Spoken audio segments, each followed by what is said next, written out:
মিয়া, আপনি অন্য নাকি? আমাকে লাগালেন কেন? এই মিয়া, আমি কি আপনাকে দেখি লাগাইছি? কি বললি? তুই দেখিস নাই? বন্ধু তোর কোনো সমস্যা হয়েছে?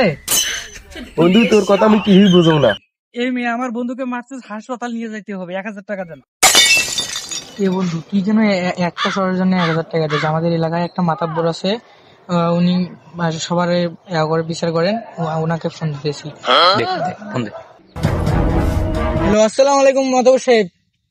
একটু ঝামেলা হয়েছে তো। হ্যাঁ, এই যে তালতলির মোড়ে এখানে আছি, এখানে একটু আসেন তো। হ্যাঁ, কি হয়েছে? সালাম আলাইকুম। এই যে এখানে আমার বন্ধু একটা চর মারছে, এই কারণে আমাদের কাছে টাকা দিতেছে। ও তাই, তাহলে মোটামুটি আর কি ঝামেলা পাকাইছো? হ্যাঁ, জি জি। ও ঝামেলা পাকাইছে, এরা তো মোটামুটি অনেক বড় গ্যাঞ্জাম করে ফেলছো। তাই আমি বুঝতে পারছি। হ্যাঁ, করো, 5000 টাকা দাও এদেরকে।